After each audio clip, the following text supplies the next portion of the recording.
Hello next teachers, तो स्वागत है आपका आपकी सीडीपी की नेक्स्ट क्लास में।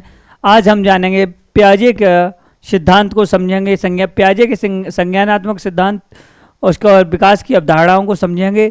और अगर आप लोगों को क्लास यह अच्छी लगे तो कमेंट करके ज़रूर बताइएगा। यह क्लास से पहले इसलिए कह रहे हैं क्योंकि कई लोग क्लास देखते तो हैं लेकिन कमेंट करके बताते नहीं हैं। तो ज़्यादा देरी न करते हुए इससे अपनी क्लास स्टार्ट करते हैं। आज पियाजे का संज्ञानात्मक विकास का सिद्धांत, जीन पियाजे का संज्ञानात्मक विकास का सिद्धांत। सबसे पहले तो जीन पियाजे जी के बारे में जान लेते हैं। यह कौन से हैं? यह स्विट्जरलैंड के एक मनोवैज्ञानिक है जीन पियाजे। इन्होंने एक क्रांतिकारी विचार दिया कि बच्चे छोटे वैज्ञानिक हैं। बच्चा कैसा है? छोटा वैज्ञानिक है, लिटिल साइंटिस्ट है। अगर लिटिल साइंटिस्ट होते हैं वे जन्म से लेकर बड़े होने तक अपने ज्ञान का निर्माण खुद करते हैं। सबसे पहले तो याद रखना जीन पियाजे जी का क्या मानना था। जीन पियाजे का यह मानना है कि बच्चा अपने ज्ञान का निर्माण खुद करता है। क्या करता है? ज्ञान का निर्माण स्वयं करता है। क्या करता है? स्वयं करता है। यानी कि जीन पियाजे जी और बच्चा क्या होता है? छोटा साइंटिस्ट होता है। जीन पियाजे जी कह रहे हैं कि बच्चा अपने ज्ञान का निर्माण स्वयं करता है। यह कहाँ के वैज्ञानिक हैं? यह स्विट्जरलैंड के वैज्ञानिक हैं जीन पियाजे जी। और यह सीधी सीधी बात कह रहे हैं कि बच्चा जो भी कर रहा है वह अपने ज्ञान का निर्माण खुद कर रहा है। निर्माण खुद करने का क्या मतलब होता है? कंस्ट्रक्शन करना। कंस्ट्रक्शन करना यानी कंस्ट्रक्शन मतलब कॉग्निटिव। तो कॉग्निटिव डेवलपमेंट थ्योरी किसने दी है? जीन पियाजे ने दी है। जीन पियाजे मतलब कॉग्निटिव डेवलपमेंट थ्योरी मतलब कंस्ट्रक्शन करना। कंस्ट्रक्शन करना, जब भी ऐसी कंस्ट्रक्शन करने से रिलेटेड कोई भी बात आती है तो आपके दिमाग में सबसे पहले एक ही थॉट आना चाहिए, किसका? जीन पियाजे जी का, कि इन्होंने ही बच्चों को लिटिल साइंटिस्ट कहा है और अपने ज्ञान का निर्माण करना को लेकर इन्होंने ही बात कही है। दूसरी, संज्ञानात्मक विकास होता क्या है? कॉग्निटिव डेवलपमेंट होता क्या है? बच्चे में सोचने की, तर्क करने की और समस्याओं को सुलझाने की मानसिक क्षमता का विकास। कौन कौन सी क्षमताओं का विकास? पहला, तर्क करने की, सोचने की और समस्या जो भी दी गई है उसको सुलझाने का मानसिक विकास ही कॉग्निटिव डेवलपमेंट कहलाता है। यानी बच्चों के तर्क करने की, वह किस प्रकार से सोचता है, कोई भी समस्या उसके सामने आती है तो वह सुलझाने का कैसे प्रयास करता है, प्रयत्न करता है। ये सारी चीजें क्या होती हैं? यही कॉग्निटिव डेवलपमेंट कहलाती हैं। जैसे एक एग्जाम्पल लेते हुए हम कहते हैं, एक बच्चा खिलौने को खोलकर देखता है कि वह अंदर कैसे काम करता है, यानी सक्रिय अन्वेषण, यानी कि उसमें एक्टिव लर्निंग होती है। जब भी बच्चे की एक्टिव लर्निंग होती है वह सबसे ज़्यादा यूजफुल रहती है।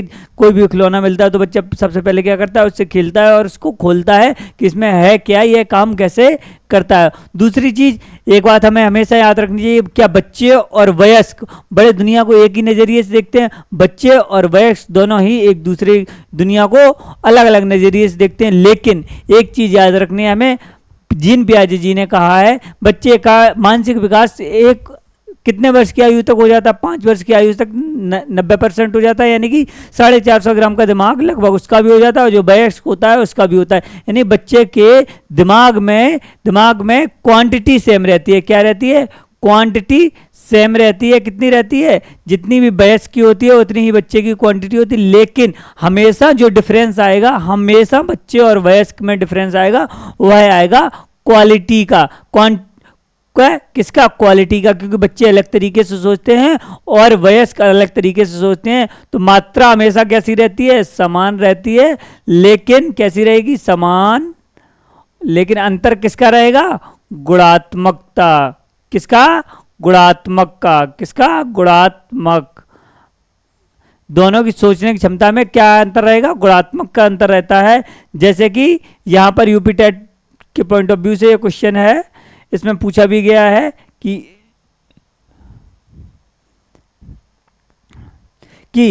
परीक्षा में सीधा प्रश्न क्या आता है? किसने कहा है कि बच्चों की सोच वयस्कों से गुणात्मक होती है, क्वांटिटिव रूप से भिन्न होती है? किसने कहा है क्वांटिटिव रूप से भिन्न होती है? जीन पियाजे जी ने ही कहा है। अब आगे जब भी बात आएगी, बच्चे अपने ज्ञान का निर्माण क्या करते हैं? स्वयं करते हैं। किसने कहा है? जीन पियाजे ने कहा है। जीन पियाजे ने क्या क्या कहा है? जीन पियाजे ने बच्चों को लिटिल साइंटिस्ट कहा है, छोटे वैज्ञानिक कहा है, खुद ही अपने ज्ञान का निर्माण करने वाला कहा है, जो भी स्वयं करते हैं। और उसके अलावा उन्होंने कहा है बच्चे वयस्कों का क्या होता है, गुणात्मक। बच्चों की सोच वयस्कों से गुणात्मक रूप से कैसी होती है, भिन्न होती है। यह किसने कहा है, यह कहा है जीन पियाजे जी ने। आई होप आप लोगों को क्लास अच्छी लग रही है, और अगर आपको नोट से रिगार्डिंग कोई भी इंक्वायरी है तो आप यहाँ पर इस व्हाट्सएप नंबर पर 639856959851 पर मैसेज यूपी टेट जुलाई 2026 करके मैसेज कर दीजिए। उसके रिगार्डिंग जो भी बात है आप लोगों को सारी इन्फॉर्मेशन हमारी टीम के द्वारा दे दी जाएगी। अब नेक्स्ट आते हैं, जीन पियाजे जी ने हमारे दिमाग की लाइब्रेरी किसको कहा है, दिमाग की लाइब्रेरी, हमारे दिमाग की लाइब्रेरी कहा है स्कीमा को। स्कीमा क्या है, स्कीमा में हमारे दिमाग की लाइब्रेरी है। जिस तरीके की लाइब्रेरी में सारी पुस्तकें होती हैं वैसे ही स्कीमा में सारी चीजें स्टोर होती रहती हैं। स्कीमा क्या है, हमारे दिमाग में जानकारी को व्यवस्थित करता है। क्या करता है, व्यवस्थित करता है। करने वाले मानसिक ढांचे का या फोल्डर है, या दुनिया को समझने की मूल इकाई है। दुनिया को समझने की मूल इकाई क्या है, स्कीमा है। स्कीमा क्या है, यह हमारे दिमाग में क्या जानकारी को क्या करता है, व्यवस्थित करता है। क्या करता है, यह व्यवस्थित करता है। और यह एक मनोवैज्ञानिक संरचना है जो अनुभवों को समझने में मदद करती है। यानी कि स्कीमा क्या है, जो हमें पहले से चीज़ें आ रही होती हैं, हमारे दिमाग में चल रही होती हैं, और उन्हीं पे जब हम नई जगह पर जाते हैं तो अपने पुराने अनुभवों से, पुरानी चीज़ों से उसको जोड़कर देखते हैं। यही स्कीमा है। इसका महत्वपूर्ण परिभाषा यह है, जानकारियों का वह आंतरिक चित्र जो हमारे अनुभवों को अर्थ देता है, वह क्या है, स्कीमा है। जैसे कि एक एग्जाम्पल देके आपको हम समझाने की कोशिश करते हैं। जब आप किसी नई जगह जाते हैं तो आप अपने पुराने रेस्टोरेंट यानी कि पुराने स्कीमा का उपयोग करके वहाँ खाना ऑर्डर करते हैं। यानी कि किसी भी रेस्टोरेंट में जब आप जाएंगे तो सबसे पहले क्या कहेंगे, इससे पहले आप जिस भी रेस्टोरेंट में गए होंगे वहाँ के मेन्यू को देखा होगा, उसी के अकॉर्डिंग कुछ ना कुछ पुराने अनुभवों से सीखकर नई चीज़ों में अप्लाई करते हैं। यही हमारा स्कीमा है। जैसे यूपी टेट में क्या परीक्षा में पूछा गया, ज्ञान को व्यवस्थित करने वाली मानसिक संरचनाओं को क्या कहते हैं।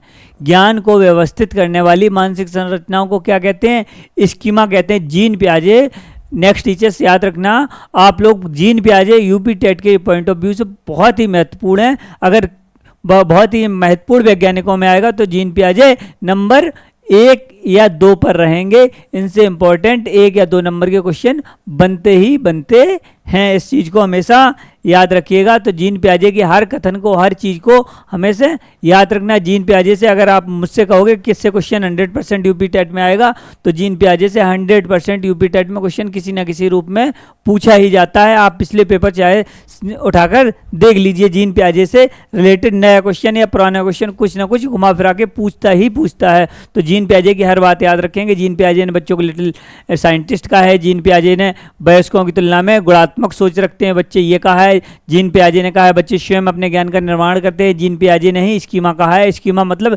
मानसिक रूप से क्या होता है, ज्ञान को व्यवस्थित करने वाली मानसिक संरचना को क्या कहते हैं, स्कीमा कहते हैं। ये सारी चीज़ें आप लोगों को याद रखनी है। बच्चों में, शिशुओं में क्या होते हैं, जन्मजात स्कीमा होते हैं, जैसे हाथ पकड़ना, अंगूठा चूसना आदि। उम्र के साथ ये जटिल होते हैं, जैसे जैसे समस्या समाधान वर्गीकरण, यानी लोगों को क्या समस्या आ रही है उसका समाधान हमें कैसे करना है, ये सारी चीज़ें क्या आती हैं, स्कीमा के अंतर्गत ही आती हैं। अब ज्ञान का निर्माण होता कैसे है, हाँ ये बात तो सही है। अनुकूलन की प्रक्रिया क्या है, प्रोसेस ऑफ अडेप्टेशन। अडेप्टेशन मतलब अडॉप्ट करना, किसी भी चीज़ को अडॉप्ट करना। यह प्रोसेस कैसे होता है, सबसे पहले हम अपने पर्यावरण के साथ बातचीत करके नई चीज़ें सीखते हैं। इस प्रक्रिया को अनुकूलन कहते हैं। जब हम अपने पर्यावरण के साथ बातचीत करके क्या करते हैं, नई चीज़ों को सीखते हैं, तो उसको हम क्या कहते हैं, उसी को अनुकूलन कहते हैं। इसके मुख्य 2 पूरक हैं, क्या, इसके 2 कॉम्प्लीमेंट्री हिस्से हैं। कौन कौन से, एक है आत्मसातीकरण जो हमने लास्ट क्लास में कराया है, एसिलिमेशन, और एक है समायोजन यानी अकोमोडेशन। अकोमोडेशन यानी पहले तो हम उस नई जानकारी को आत्मसात करते हैं, अपने अंदर आत्मसात करते नई जानकारी को मौजूदा पुराने स्कीमा में शामिल करना, यानी कि जो हमारे पास पहले से स्कीमा है उसमें शामिल करना, या फिर क्या करना, उसमें नई जानकारी को या मौजूदा पुराने स्कीमा में शामिल करना। दूसरा होता है नई जानकारी कारण मौजूदा स्कीमा में संशोधन करना या नया स्कीमा बताना। जैसे आपने देखा हो बिल्ली के 4 पैर होते हैं, तो कुत्ता आ गया, कुत्ते को देख कर कहा इसके भी 4 पैर है, क्या ये बिल्ली है, नहीं, फिर हम अपनी नई जानकारी में उसको ऐड करते हैं, बिल्ली के 4 पैर होते हैं तो कुत्ते के भी 4 पैर होते हैं, बिल्ली ऐसे करती है, म्याऊं करती है, तो कुत्ता कैसे करता है, भाऊ करता है। तो यह क्या हो गया, यह समायोजन हो गया, हमारे स्कीमा में नई जानकारी और पुराने संशोधन हो गए हैं। लेकिन नई जानकारी में मौजूदा पुराने स्कीमा को शामिल करना, जैसे सफेद कुत्ते को देखकर उसे कुत्ता कहना। महत्वपूर्ण परिभाषा अनुकूलन की क्या है, पर्यावरण के साथ अंतः क्रिया के माध्यम से खुद को ढालने की प्रक्रिया। अडॉप्टेशन क्या है, किसी भी चीज को पर्यावरण के माध्यम से खुद को अपने अंदर और डालने की क्या है, प्रक्रिया ही हमारी अनुकूलन कहलाती है, अडॉप्टेशन कहलाती है। अडॉप्टेशन मतलब किसी भी चीज को अपने अंदर समायोजित करना, आत्मसात करना, और वही हमारा अडॉप्टेशन होता है। और यूपी टेट 2026 में क्या पूछा गया था, जब ज्ञान बिना किसी बदलाव किए नई चीज सीखी जाए, और जब ज्ञान बदलाव या संशोधन हो तो अकोमोडेशन होता है। यूपी टेट के पॉइंट ऑफ व्यू से 2 चीज़ें बहुत ही ज़्यादा इंपॉर्टेंट है। जब ज्ञान में बिना बदलाव किए नई चीज़ सीखी जाए तो एसिलिमेशन, यानी बदलाव नहीं होगा कुछ भी, और नई चीज़ हम सीख रहे हैं तो वह क्या है, एसिमिलेशन है। और अगर बदलाव करेंगे तो है एकोमोडेशन है। अकोमोडेशन मतलब बदलाव करना, असिमिलेशन मतलब बदलाव नहीं करना, और उसी में वह चीज़ सीखना। मेरी बात आप लोगों को समझ आ रही होगी, आई होप। नेक्स्ट क्लास, जैसे अभी जो हमने आपको एग्जांपल दिया, रीना और उसकी म्याऊं करने वाली बिल्ली। एक रीना के स्कीमा क्या है, 4 पैच, पूछ, रोएदार, यह क्या होता है, क्या होता है, कुत्ता होता है। सहेली की घर बिल्ली देखकर कुत्ता कहना, यह आत्मसातीकरण है, बिल्ली भौंकती नहीं है। नया फोल्डर बनाया गया, यह अकोमोडेशन है, यानी कि बिल्ली म्याऊं करती है। अब मेरी बात आई समझ में आपको। जैसे एक बच्चा उड़ते हुए हवाई जहाज को देखकर उसे बड़ी चिड़िया कहता है। पियाजे के अनुसार यह क्या है, यह स्कीमा है, आत्मसातीकरण है या समायोजन है। क्या हवाई जहाज को देखकर उसे बड़ी चिड़िया कह रहा है, यानी उसने चिड़िया को उड़ते हुए देखा, यानी आत्मसातीकरण, यानी कि क्या असिमिलेशन। जब उसने देखा, क्योंकि वह अपने अंदर यह नहीं कह रहा है कि वह देखो चिड़िया की तरह हवाई जहाज उड़ रहा है। अगर अपनी नई जानकारी को ऐड करता तो वहाँ पर अकोमोडेशन होता, लेकिन उसी जानकारी को वैसे ही व्यवस्थित तरीके से बोल रहा है, तो मतलब आत्मसातीकरण है। यूपी टेट के पॉइंट ऑफ व्यू से बहुत ही महत्वपूर्ण क्वेश्चन पॉइंट है।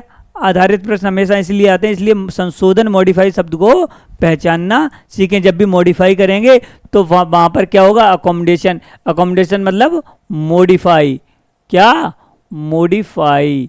और जब मॉडिफाई नहीं करते हैं तो होता है असिमिलेशन, असिमिलेशन।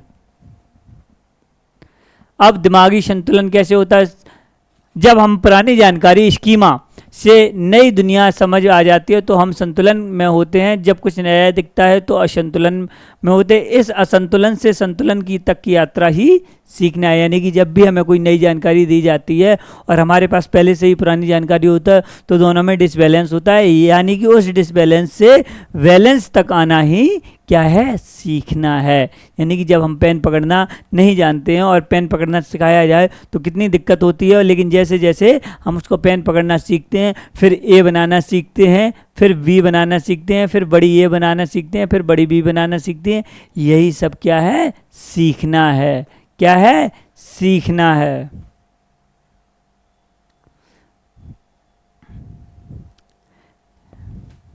उदाहरण के लिए समझ लीजिए, जब बच्चे पहली बार साइकिल चलाना सीखना है तो वह सबसे पहले क्या करता है, संतुलित होता है, गिरता है, फिर बैलेंस करना सीखता है। संतुलन और वास्तविक उपयोग जानबूझकर असंतुलन पैदा करने वाली समस्या रखनी चाहिए। संज्ञानात्मक विकास का मुख्य चालक क्या है, असंतुलन की स्थिति। संज्ञानात्मक विकास का मुख्य चालक क्या है, असंतुलन की स्थिति। अब आते हैं जीन पियाजे की प्रमुख 4 स्टेप फॉर्मूला। कौन सा स्टेप, जीन पियाजे का 4 स्टेप फॉर्मूला क्या है। जीन पियाजे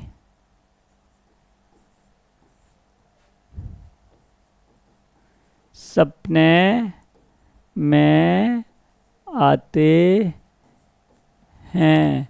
जीन पियाजे सपने में आते हैं, क्यों आते हैं, क्योंकि वह यूपी टेट में आते हैं। जीन पियाजे कहाँ आते हैं, सपने में आते हैं, क्यों, क्योंकि वह यूपी टेट की परीक्षा में भी आते हैं। ये चारों स्टेज एक साथ ही याद करेंगे, या तो आप SPCF करें, some people can't focus, some people can't focus. अगर आपको यह ट्रिक नहीं है, समझ आ रही है?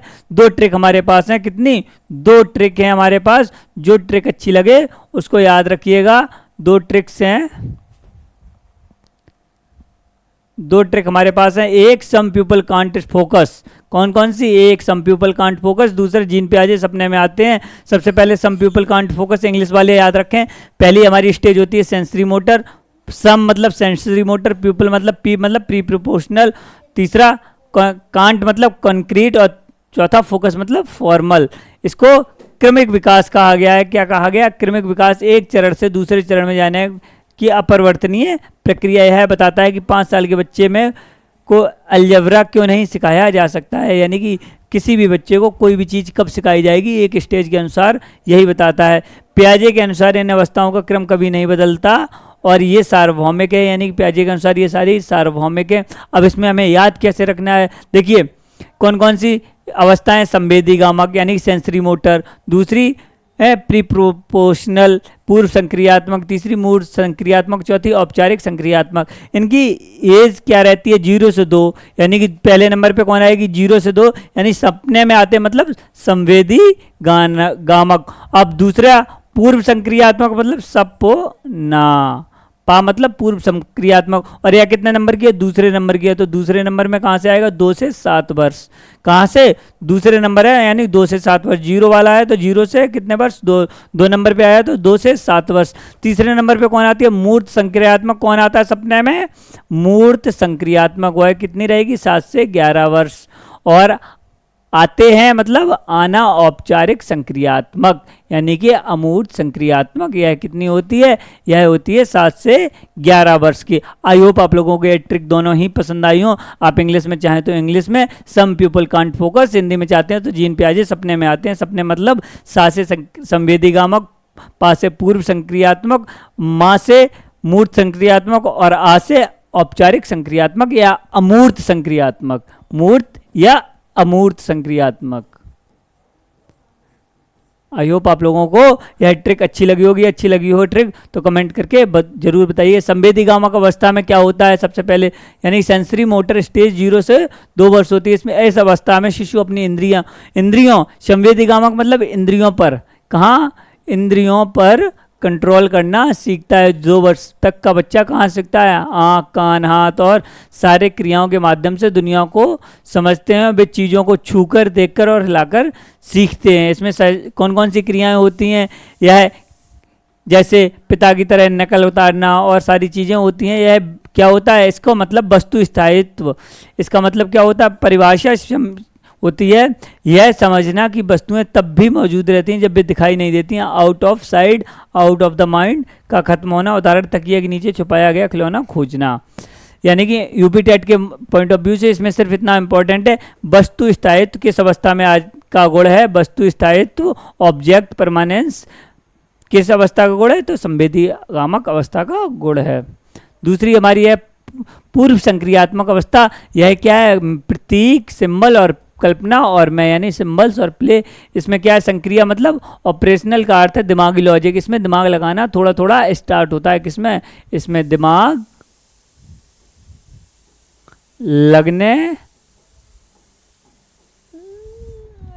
लगाने लगता है बच्चा, लगाने लगता है थोड़ा थोड़ा। इसमें दिमागी लॉजिक लगाने से पहले की स्थिति होती है इसमें दिमाग लगाने से पहले की स्थिति होती है। कहाँ? वो इसमें दिमाग लगाने से पहले की स्थिति होती है और इस स्थिति में प्रतीकों का उपयोग करते हैं, लेकिन तर्क अभी विकसित नहीं होता है। इसमें प्रतीकात्मक विचार आता है, जैसे लकड़ी के टुकड़े को फोन मान लेना। काल्पनिक खेल यानी कि डॉक्टर टीचर खेलना। अहम केंद्रिता, ईगो सेंटर, यह सोचना मैं जो देखता हूँ, जो सोचता हूँ पूरी दुनिया वही देखती है और सोचती है। यानी कि उपयोग बच्चों को काल्पनिक खेल और उनकी रचनात्मकता को बढ़ाते हैं, डांटने के बजाय उन्हें प्रोत्साहित करें। यह कितनी है? 2 वर्ष से 7 वर्ष तक की आयु है। नेक्स्ट आते हैं तीसरी अवस्था हमारी है मूर्त संक्रियात्मक अवस्था, यानी कंक्रीट ऑपरेशनल स्टेज 7 से 11 वर्ष तक। 7 से यहाँ दिमाग लगाने लगता है। इस अवस्था में बच्चों की तार्किक सोच शुरू हो जाती है, लेकिन केवल उन चीज़ों के लिए जिन्हें वे देख या छू सकते हैं। अब वे एक से अधिक आयामों पर ध्यान दे सकते हैं। यहाँ पर संरक्षण होता है, विकेंद्रीकरण होता है, प्रतिवर्तीयता आती है, क्रमबद्धता आती है। यह चारों चीज़ें वह इस स्टेज में कर लेते हैं। यूपी टेट के पॉइंट ऑफ व्यू से याद रखना, इसमें संरक्षण और रिवर्सिबिलिटी यानी पलटावी गुण किस अवस्था का की विशेषता है, तो मूर्त संक्रियात्मक यानी पलटावी का मतलब होता है कि बर्फ से पानी और पानी से बर्फ बन सकता है, यह समझना। नेक्स्ट हमारी औपचारिक संक्रियात्मक अवस्था है। यह अमूर्त एब्स्ट्रैक्ट और भविष्य के बारे में सोच सकता है। पियाजे के अनुसार सबसे उच्चतम स्तर है। अब किशोर उन चीज़ों के बारे में भी सोच सकते हैं जो उनके सामने भौतिक रूप से मौजूद नहीं है। उनकी सोच बिल्कुल एक वैज्ञानिक की तरह तार्किक और व्यवस्थित हो जाती है। इसमें है क्या क्या आता है, अमूर्त चिंतन आ जाता है। अब परिकल्पना, निगमनात्मक तर्क आ जाता है, प्रस्तावनात्मक विचार आ जाते हैं इसमें। उदाहरण के लिए अब किशोर, अब अगर ए बी से बड़ा है और बी सी से बड़ा है तो सबसे बड़ा कौन है, जैसे सवालों को बिना चित्र दिमाग में हल कर सकता है। बीजगणित समझना अब संभव हो जाता है। अलजेब्रा समझना कब संभव आता है, औपचारिक संक्रियात्मक फॉर्मल एजुकेशन ऑपरेशनल स्टेज में। अब निगमनात्मक तर्क और अमूर्त सोच केवल इसी अवस्था में आती है। इस चीज़ को याद रखेंगे, इम्पॉर्टेंट है कि निगमनात्मक तर्क और अमूर्त सोच किस अवस्था में आती है, तो इसी अवस्था में आती है। अब जितनी भी अवस्थाएं होती हैं उनका मूल जो सार है वह इस पूरी स्लाइड में। आप चाहें तो मैं साइड से हो जाता हूँ, एक बार स्क्रीनशॉट ले लीजिएगा जिससे आपको सारी चीज़ों को एक बार में ही समझ आ जाए। सबसे पहले हमारी कौन सी अवस्था होती है, संवेदीगामक यानी सेंसरी मोटर। कब से कब तक, 0 से 2 वर्ष। इसमें क्या आता है, वस्तु स्थायित्व आता है और इसमें बच्चा कैसे सोचता है, उसके इंद्रियों के द्वारा थॉट प्रोसेस होता है। पूर्व संक्रियात्मक यानी प्री प्रोपोर्शनल स्टेज कितनी होती है, प्री ऑपरेशनल 2 से 7 वर्ष। इसमें क्या क्या होता है, अहंग केंद्रितता और जीववाद। और यह इसमें बच्चा किसके द्वारा सीखता है, प्रतीकों के द्वारा। अब मूर्त संक्रियात्मक में क्या होता है, संरक्षण होता है, तर्क होता है। इसमें वस्तुओं से कैसे सीखता है, ठोस वस्तुओं के द्वारा। और औपचारिक 11 वर्ष से ज़्यादा की अमूर्त चिंतन होता है। वैज्ञानिकों की तरह से सोचने कब लगता है, जब वह 11 वर्ष से ज़्यादा का हो जाता है।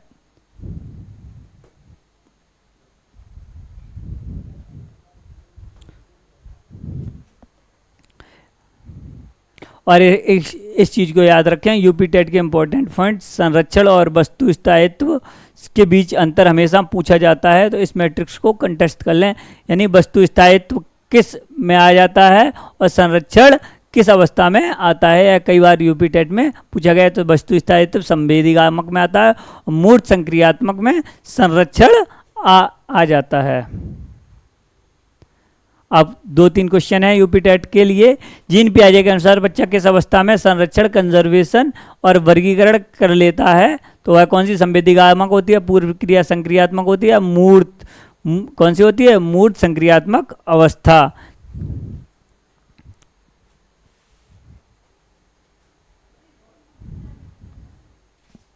दूसरा क्वेश्चन, जीन पियाजे के अनुसार वह प्रक्रिया क्या कहलाती है जिसमें बच्चे अपने मौजूदा स्कीमा में नई जानकारी यानी फिट करने के लिए उसमें क्या करते हैं, मॉडिफाई मतलब हमने क्या बताया था, अकोमोडेशन। और मॉडिफाई नहीं होता तो वहाँ पे होता है असिमिलेशन।